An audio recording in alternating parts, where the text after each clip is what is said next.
Hey everybody, welcome to DBS Films Podcast. My name is Kellen. With me as always is my brother Brendan. Together we make movies with DBS Films. Today's episode, we're going into the very last part 6 of our day-by-day breakdown of our 15th feature film. That is The Girl in Cabin 14. It's the working title right now. So always be sure to take a look at our movies online. We have movies for our fans, with our fans. So if you ever want to be in the movie making process, then our Discord is the place to be. Also, be sure to take a look at our movies online. We have Horror in the Forest right now. If you give it a rent and review, allows us to continue to do what we love, get more opportunities, more people on set. So it really means the world to each and every one of us. So we do appreciate it. That being said, let us hop into our day-by-day breakdown. So right now we really have one more day. We do have a lot of stuff, but we still kind of basically have one more day.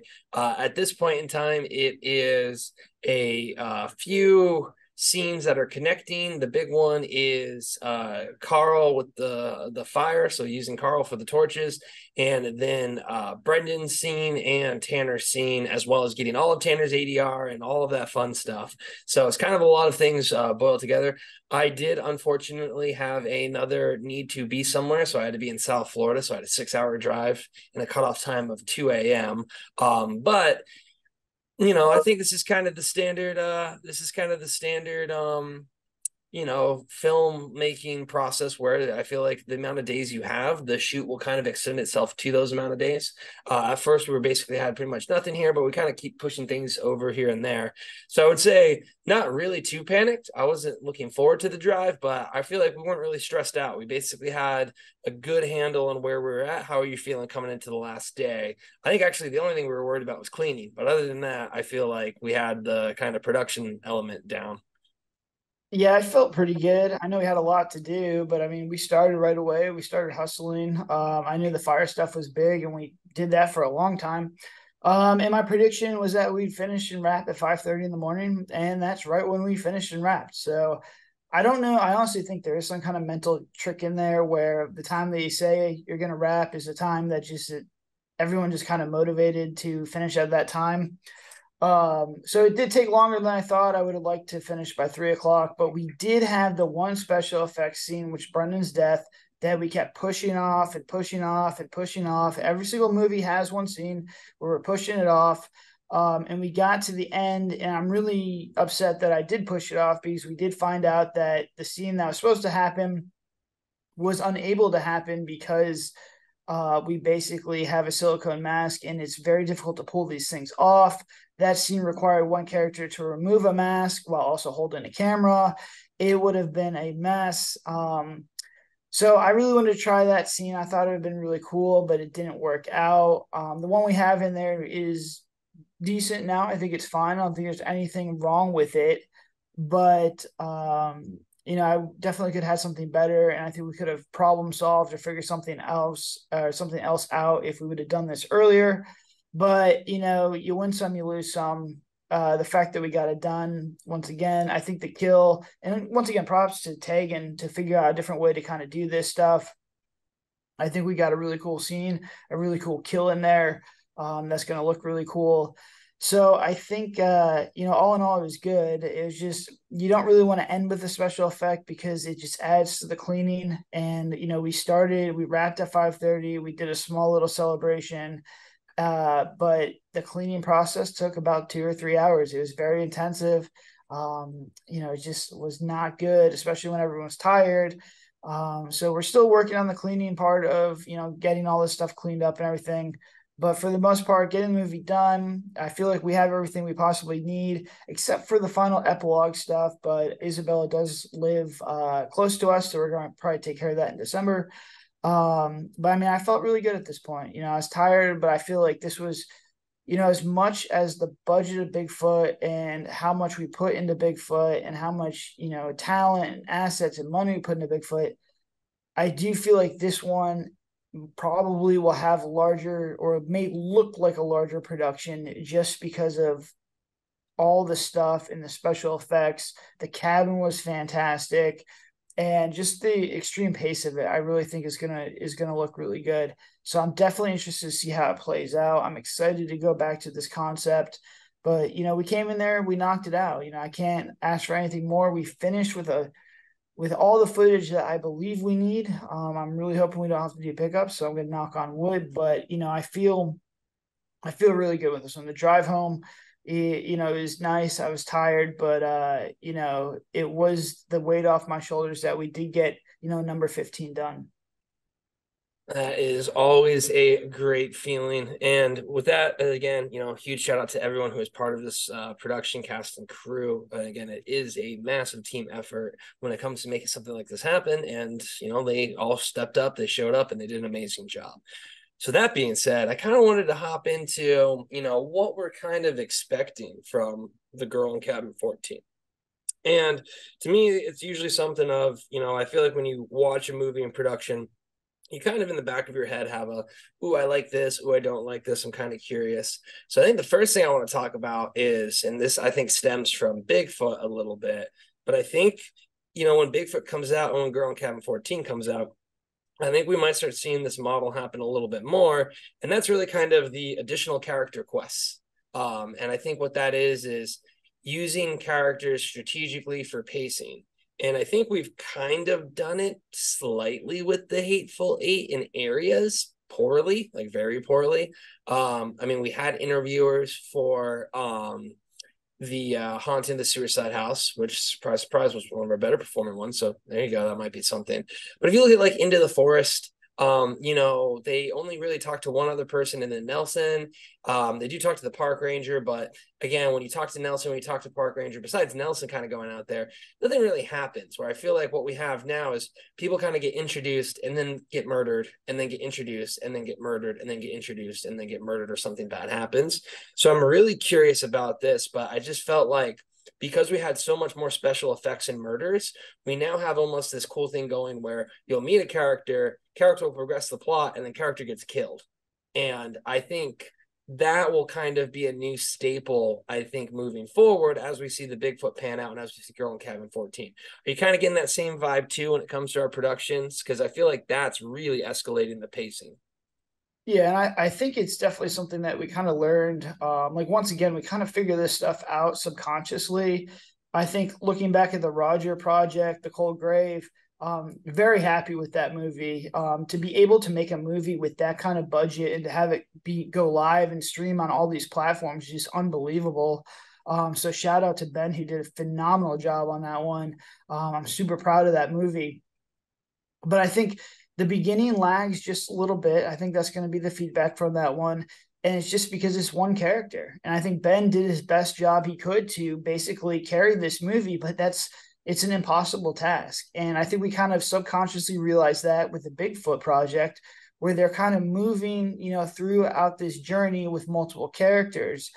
But even with Bigfoot, I think it did lag a little bit. If you look at Horror in the Forest, I think the biggest issue with that movie when people complain about the pacing, which if you watch a lot of found footage movies, nothing really happens up to the end. So I kind of take that with a grain of salt. But there is a slowdown between Nelson and then the Officer Reynolds character. That's about 8 minutes of dialogue. That's pretty much mockumentary style narration to the camera. And there's really nothing to split that stuff up. So when you kind of have that kind of stuff, I think you could slow down the movie. I think Girl in Cabin 13, the biggest thing I wanted to test out with this one was just have really short scenes. Every single scene in this movie is about a minute long. I don't think there's one scene that's over a minute. Maybe the property manager scene where he's explaining the lore, but for the most part, the cuts are quick, everything's fast, and I want to see if we can manipulate and speed up the movie that way. And I think that's something that we want to kind of highlight. But one of the ways you can do that in a cool way is by having these characters in here. And I think more characters, more locations, everything kind of adds to the budget, adds to the production value. But obviously, we're on a budget. So finding new locations is probably just not something we can do. But adding new characters, bringing on people from the Discord, having more people on set, especially if we can get them in and get them out, is something that we can do and something that we're going to look to continue to do moving forward. So speaking of, that pacing product, again, agree with everything there. I think one thing we're going to see is potentially the use specifically in found footage movies. I think you're going to see this torture scene style again. I think just because it allows us to do special effects and cut away, I think that's going to be a winner of it. And again, I think this is something that was learned throughout the process. I think we learned this through these 4 found footage movies that we've made, and now we're starting to, really kind of solidify them in our minds as things. But again, if you look at it, it started with is this a snuff film in Horror in the Forest? Then it kind of progressed from there. We're actually using it, we're able to use it as a pickup in certain degrees, and kind of, again, we're using it with Ben reacting in the Ouija. But I think we really leaned into this one, and also in Bigfoot, there's a slight element there. But I think the difference with this one is we really lean into one where it is more of a cinematic style special effect. Where in the cinematic style special effect, you're just kind of like, all right, we're rolling, go play with it and see if you can make it look like something cool.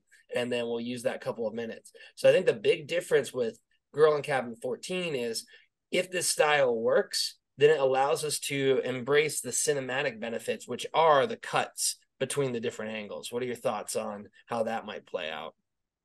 Yeah, it's kind of a cheat. I think we did it well in Horn Forest. I think Roger Project does it very, very well, where each scene is kind of its own little short. But once again, we don't have the cutbacks, and I think that's definitely the difference between what we were doing before and what we're doing now.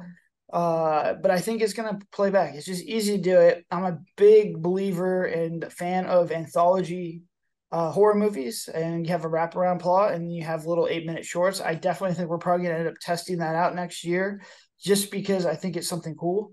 And it's just we're sharpening our blade on figuring out how to get this stuff done. And I thought that the scene in A Cold Grave, where it's Ray and Kaylee doing the Ouija board, is really, really well done. I thought it turned out fantastic. I thought that in Bigfoot, Tegan's scene turned out fantastic. And I'm sure that the ones in this one, because we have 2 cutaway scenes in this one, I think both are going to be really, really cool.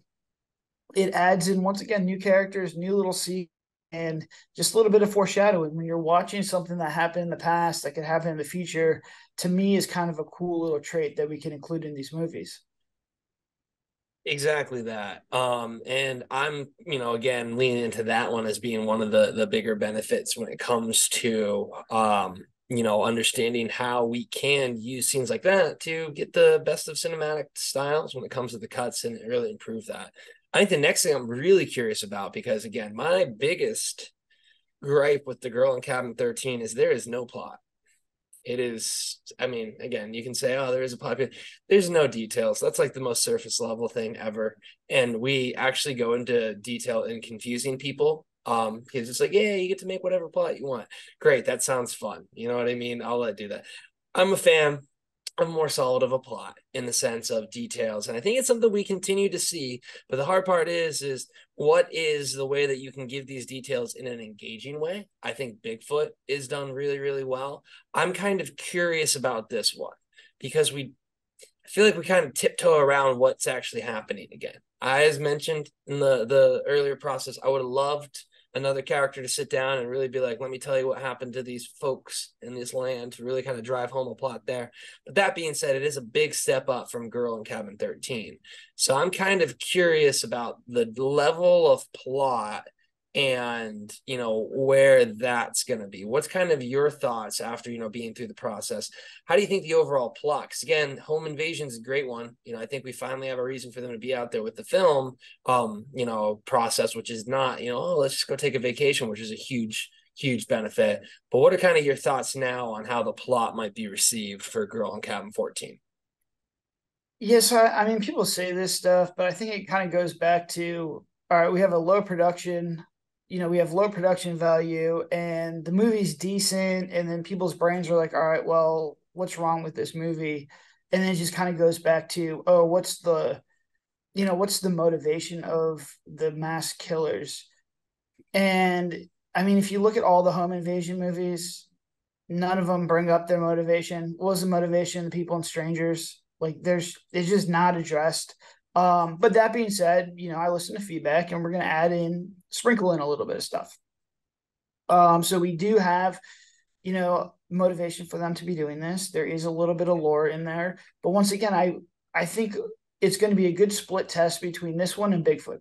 Bigfoot, we kind of develop it a little bit more. We have multiple people say, like, what's going on with the Bigfoot? Like, why is it doing this kind of stuff?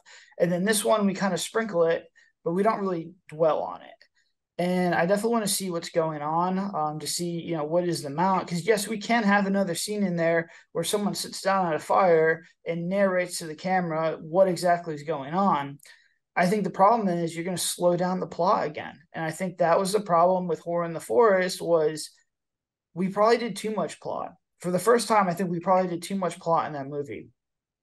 People understood what was going on, but I think between, once again, some of that middle part of the movie was just repetitive stuff that we could have shown.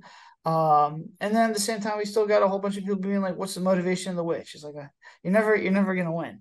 What's the motivation of the shark and Jaws? So I think it's finding the right balance, and I really hope it's something we can figure out. What we can kind of figure out and apply to further movies is how much we really need to touch on the killer's motivations or the motivations of the characters that you don't necessarily see. And that I think is still going to be a sticking point, but I'm hoping that, we kind of do it now and people like what we did Girl in Cabin 13 and it's enough to keep them, happy with the overall lore of the plot. But I mean, for home invasion movies, there's only so much you can do. You can't really build up the character like you can in Bigfoot, or the lore of the witch in, Horror in the Forest. Murder House, I thought we did a good job doing lore in that one. But once again, it's like you have something that could be built up. With this one, where it's supposed to be just a random crime, I don't know how much you could really basically, elaborate on that too much before it's just like, all right, what's going on here? Again, that is the balance. It's pretty tricky when it comes to where it's at. And I do agree with you. People will look at the movie and be like, "Oh, what's up with the plot?" In the sense of kind of feedback wise. So there's always that grain of salt take with it. That being said, it's gonna be very curious. I do think the quest concept and having them meet more people and kind of having it progress like this, and then using those people to potentially, one, get murdered as special effects, and then two, progress the plot. It's kind of a win-win-win. Last thing I really kind of want to talk about, though, is, after doing Girl in Cabin 13, now Girl in Cabin 14, we kind of talked about it with Horror in the Forest. We're not quite sure. There is a movie there, and we would definitely do it. How are your thoughts on Girl in Cabin 15? Because, I just feel like after doing this production, it's a smooth one. I think it's just always going to be such a fond concept with us in the sense of Girl in Cabin 13 really was the first one that kicked off the new era of DBS. So what are your thoughts? Is this a concept that you do think would potentially find itself back on the feeder, especially if we have success with Girl in Cabin 14? Yeah, I think obviously if we have good success with this one, we probably take another shot, whether that's a found footage version again in this one or go back to cinematic. I'm always down, but this is kind of a cool concept if we can execute it properly because we can kind of replace the masked men with a monster.